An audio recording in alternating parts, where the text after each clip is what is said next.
ನಮಸ್ಕಾರ ವೀಕ್ಷಕರೇ, ಇತ್ತೀಚೆಗೆ ರಾಮೇಶ್ವರಕ್ಕೆ ಹೋದವರು ಧನುಷ್ಕೋಡಿಯನ್ನು ನೋಡಿಲ್ಲ ಅನ್ನೋದು ತುಂಬಾ ವಿರಳ.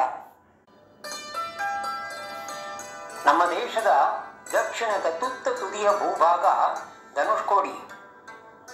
ಈಶ್ವರನಿಗೆ ಪೂಜೆ ಸಲ್ಲಿಸಿ ವಾನರ ಸೇನೆಯ ಸಹಾಯದಿಂದ ರಾಮ ಸೇತುವನ್ನು ನಿರ್ಮಿಸಿ ಲಂಕೆಗೆ ಇಲ್ಲಿಂದಲೇ ಹೋದ ಎಂಬುದನ್ನು ನಾವು ರಾಮಾಯಣದಲ್ಲಿ ಓದಿದ್ದೇವೆ. ಬಂಗಾಳ ಕೊಲ್ಲಿ ಹಾಗೂ ಹಿಂದೂ ಮಹಾಸಾಗರದ ಸಂಗಮವನ್ನು ನೋಡಬಹುದಾದ ಏಕೈಕ ಸ್ಥಳ. ಕಣ್ಮನ ಸೆಳೆಯುವ ಪ್ರೇಕ್ಷಣೀಯ ಸ್ಥಳವಾಗಿ ಉಳಿದುಕೊಂಡಿರುವ ಈ ಜಾಗ ಹಿಂದೊಮ್ಮೆ ಸಮುದ್ರ ವ್ಯಾಪಾರದ ಕೇಂದ್ರದೊಂದಿಗೆ ಕಿರಿಯ ಪಟ್ಟಣವೇ ಆಗಿತ್ತು ಎಂದರೆ ನಂಬುವುದೇ ಬಹಳ ಕಷ್ಟ. 1964ರ ಆ ಕರಾಳ ರಾತ್ರಿಯಂದು ನಡೆದ ಘಟನೆಯ ಬಗ್ಗೆ ಒಮ್ಮೆ ಕಣ್ಣು ಹಾಯಿಸೋಣ ಬನ್ನಿ.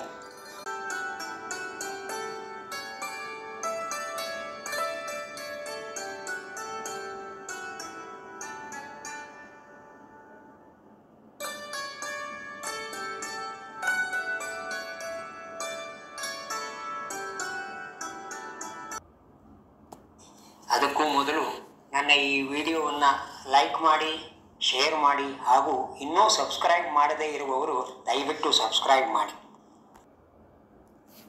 1964ನೇ ಇಸವಿಯ ಡಿಸೆಂಬರ್ 22ರಂದು ಬಂದ ಆ ಭಾರೀ ಸುನಾಮಿ ಇಡೀ ಪಟ್ಟಣವನ್ನೇ ಕೊಚ್ಚಿಕೊಂಡು ಹೋಗಿತ್ತು.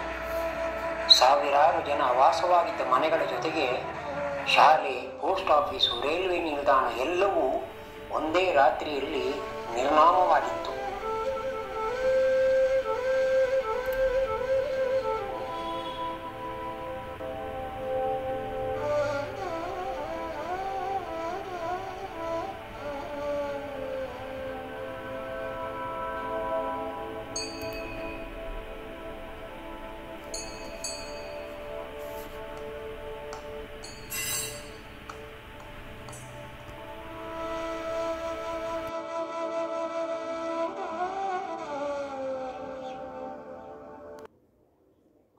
ಇದರ ಜೊತೆಗೆ ಪಾಂಬನ್ನಿಂದ ರಾಮೇಶ್ವರಕ್ಕೆ ಬರುತ್ತಿದ್ದ ರೈಲು ತನ್ನೊಳಗಿದ್ದ 200ಕ್ಕೂ ಹೆಚ್ಚು ಪ್ರಯಾಣಿಕರ ಜೊತೆಗೆ ತಾನೂ ನೀರು ಪಾಲಾಗಿತ್ತು.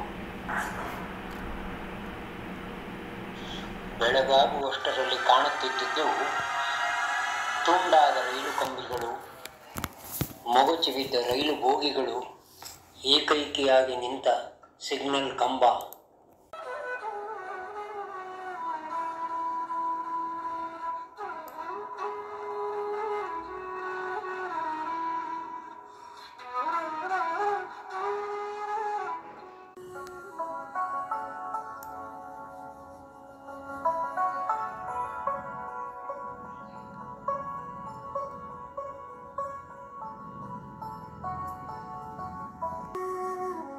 ಇದೀಗ ಸರ್ಕಾರ ಪ್ರಕೃತಿ ಸೌಂದರ್ಯವನ್ನು ಸವಿಯುತ್ತಾ ಹೋಗುವಂತಹ ಚೆನ್ನಾದ ರಸ್ತೆ, ಭೂಭಾಗದ ಕೊನೆಯಲ್ಲಿ ವೃತ್ತಾಕಾರದ ರಸ್ತೆಯ ಮಧ್ಯೆ ಭಾರತದ ಲಾಂಛನವಾದ ಅಶೋಕ ಚಕ್ರದ ಸ್ತಂಭವೊಂದನ್ನು ನಿಲ್ಲಿಸಿ ಪ್ರವಾಸಿಗರಿಗೆ ಅಲ್ಲಿಯ ಸೌಂದರ್ಯವನ್ನು ನೋಡುವುದಕ್ಕೆ ಅವಕಾಶ ಮಾಡಿಕೊಟ್ಟಿದ್ದಾರೆ.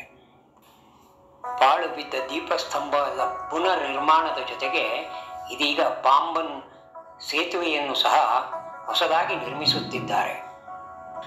ಅಶೋಕ ಸ್ತಂಭದ ಮುಂದೆಯೂ ಸ್ವಲ್ಪ ಭೂಭಾಗವಿದ್ದರೂ ಅಲ್ಲಿಗೆ ಹೋಗುವಂತಿಲ್ಲ. ಅರ್ಧಂಬರ್ಧ ಸಮುದ್ರದಲ್ಲಿ ಮುಳುಗಿರುವ ಈ ಭೂಭಾಗದ ಕೊನೆಯಲ್ಲಿ ಬರಿಗಣ್ಣಿಗೆ ಕಾಣದ ಕಲ್ಲಿನ ಕಂಬವಿದೆ. ಅದನ್ನು ದೂರದರ್ಶಕದ ಸಹಾಯದಿಂದಷ್ಟೇ ನೋಡಬಹುದು. ಅಲ್ಲಿಂದ ಕೇವಲ 12 ಕಿಲೋಮೀಟರ್ ದೂರ ಶ್ರೀಲಂಕಾ ಎಂದು ಅಲ್ಲಿಯ ಸ್ಥಳೀಯರು ಹೇಳುತ್ತಾರೆ.